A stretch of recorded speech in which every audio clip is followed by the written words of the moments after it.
Well, hello there. Welcome to Chemistry B, Unit 5, Equations and Stoichiometry. And let's get started. Today we're going to first off talk about physical and chemical changes. All right. First of all, what is a change in matter? Let's take a look at this video. Change in matter.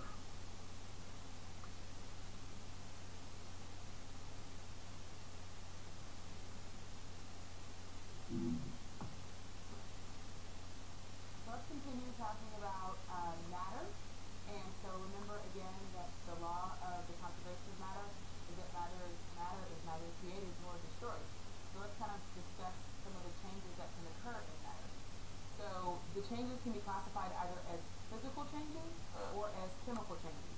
So very simply, a physical change in matter is when a substance changes its physical appearance but not its composition. And all changes of state are physical changes.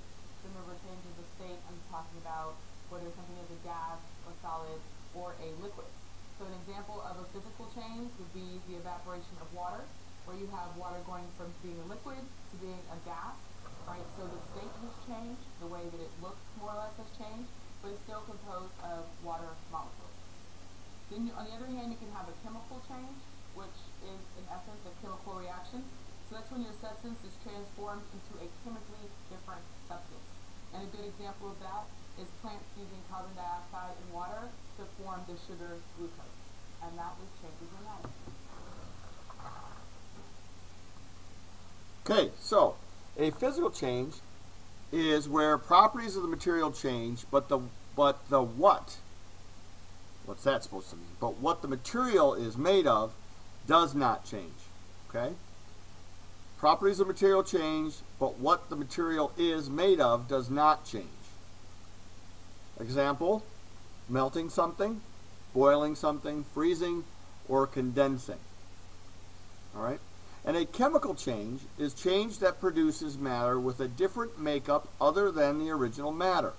Examples of this include some of the stuff that we did in trimester 1, which was the carbon, the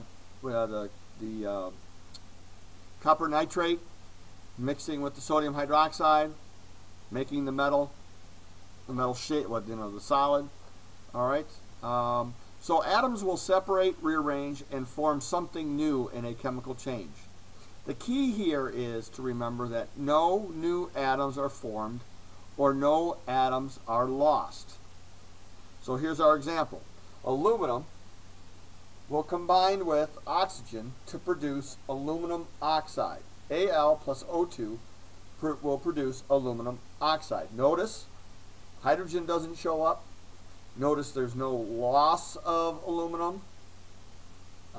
We have aluminum on the left side of the arrow, which is the reactant side.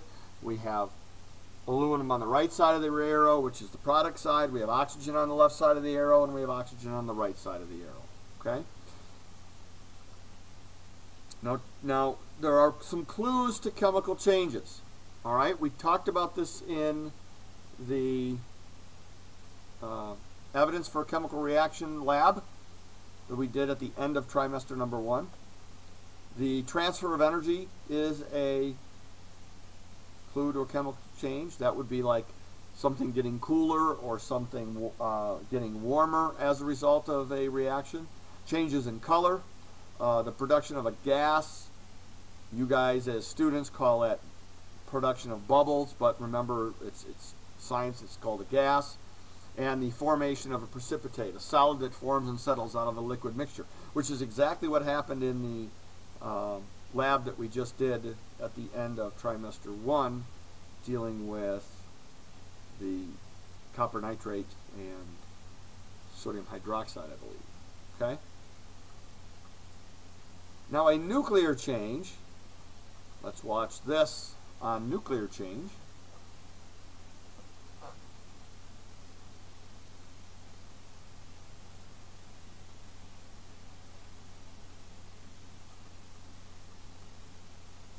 It is important to distinguish chemical changes from mixtures such as muddy water from a lake.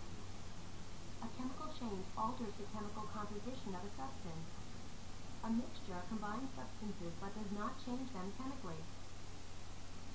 If left standing, mud and water will eventually separate because the chemical composition of the substances has not changed.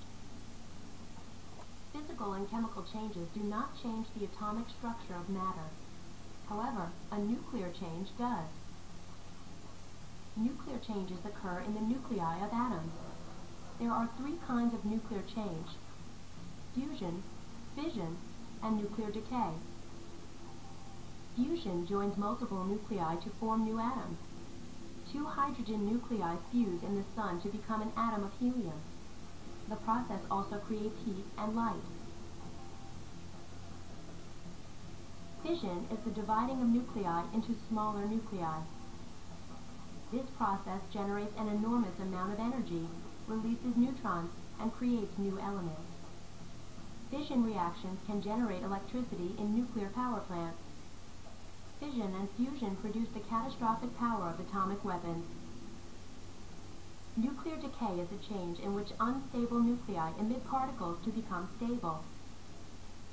The isotope uranium-238 decays by emitting an alpha particle, which contains 2 protons and 2 neutrons. This produces the isotope thorium-234. The thorium isotope further decays when one of its neutrons decomposes, creating a proton and emitting an electron in the form of a beta particle. The radiation from nuclear decay can be hazardous to the health of scientists handling it. Great care must be taken when transporting and experimenting with elements that undergo spontaneous nuclear decay. Matter is changing constantly. Nuclear, physical, and chemical changes shape and power the universe.